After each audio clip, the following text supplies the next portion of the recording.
All right, Coach, doubleheader sweep here against UNF. Just kind of your overall thoughts on the day and night.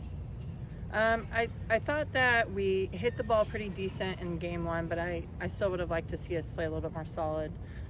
Too many freebies defensively, pitching wise, and I didn't think that we played as solid as we could have. So just had a firm talk with them, and I think then they had a firm talk with each other and came out looking a lot better in game two.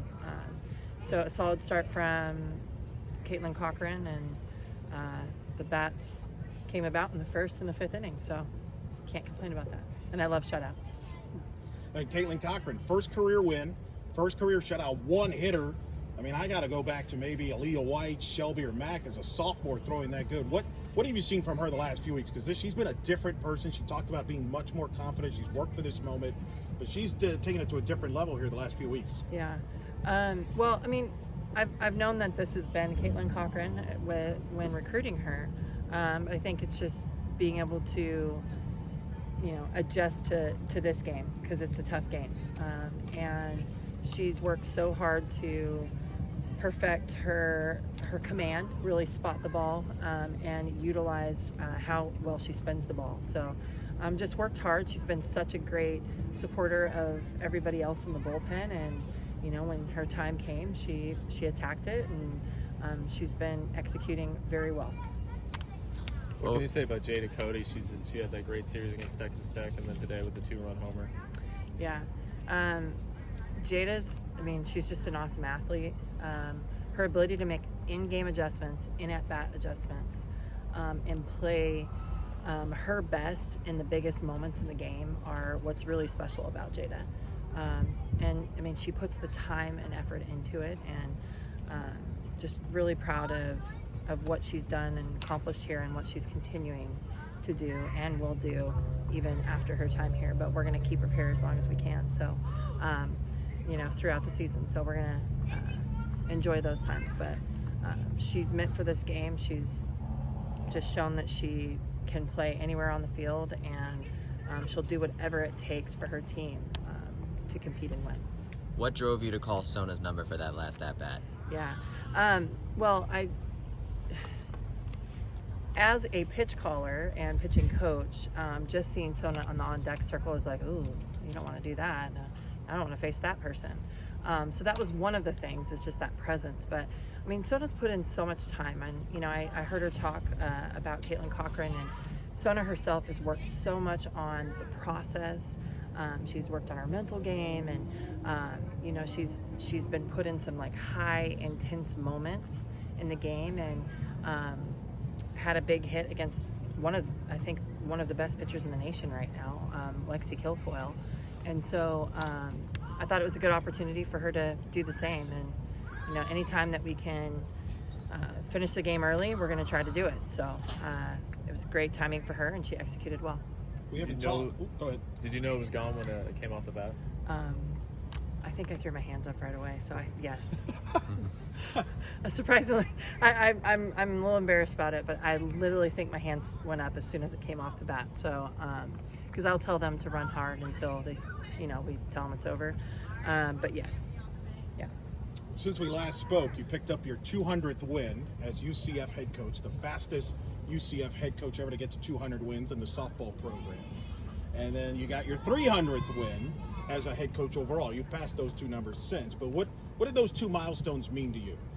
Well, those games were crazy, so they'll be very memorable. But I think it just means that I've been surrounded by really highly successful people, not only athletes, players, coaches, staff. I've been able to be surrounded with people that are driven and really want to be curious and accomplish as much as we can.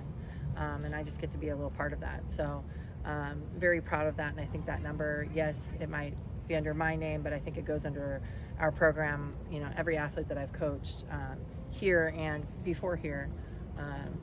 And just, a coach can have an idea and a plan, but the people that put it to work and actually have the intent and execute it, those are the people that really should have the dubs. So the wins under their belt. Well, maybe unique that it would happen at Lubbock, since the coach you Yes. took over for coached at Texas Tech before coming here and starting the program. So maybe it was meant to be there. Oh, I didn't even think about that.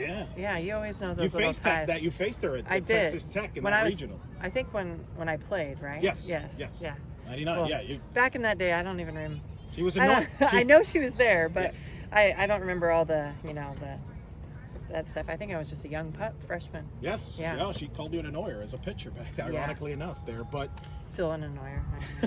what did that series mean? Because that was a good, talented Texas Tech team. It was a wild series, back and forth, so much emotion there. What were you most pleased about that series win? Coming off of the last two series, before the previous series against Texas and Oklahoma State, I mean, it's tough. It's tough to stick together, stay to what we're doing, knowing that we're playing well enough, but we just haven't been getting the wins at the end of the game.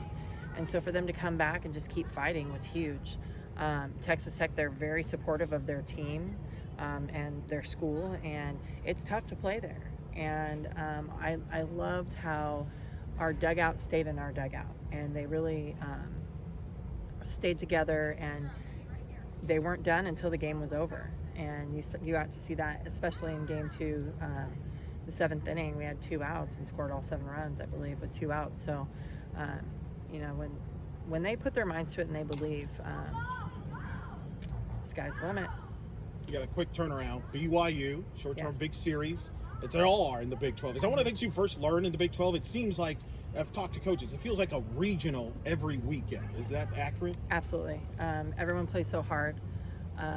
Everyone has talent. They have speed. They have something. They have an it factor, and that's why we're in the best conference in college softball.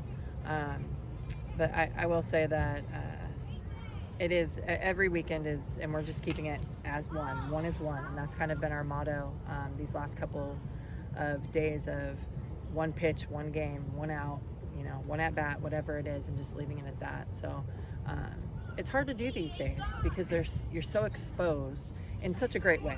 I mean, the fact that our game is exposed in so many ways is awesome, and it should continue to be that way because our game is, our sport. I'm biased, but our sport's the best sport out there.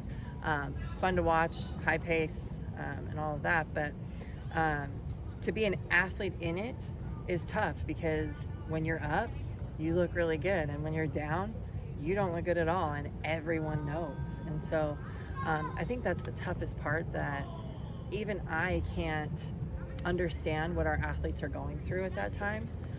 Because they didn't even have YouTube. Facebook wasn't a thing until I think my senior year, and I still don't even know if I had one until years later. And so this is tough, and it's tough to win. The parity of the game is like, it's amazing. It's how it should be, and so it's tough to win any game. I don't care if it's a midweek, a conference game. It's just so hard to win right now, and just love how we're sticking together, fighting through it. And keep our chin up the whole time. One more for Coach. I just got a quick stat to get your thoughts on. We are going into this game. We were 5-0 when we were leading after 1 inning, and now we're 7-0 because we led after 1 inning in both games. Is that something you guys emphasize? Getting in the lead quick. We've emphasized it. We've also talked about what I have noticed is we've kind of given up one big inning in the last couple of losses that have occurred, and so we've talked about that as well, of 1 is 1, and that's kind of where that came from. But I actually didn't know that stat, so I mean, that's what we talk about, is getting the momentum of the game, dominating in the beginning, and then holding that momentum the whole time, and just we talk about championship innings in the end, where our pitcher should smell the barn. That's kind of what we talk about, and just going into throttle mode. And we haven't done it as much as we've done in the past this year. But again, they're still writing their story, and they're still figuring things out. I won't let them know that I understand that, but I'll still be tough on them.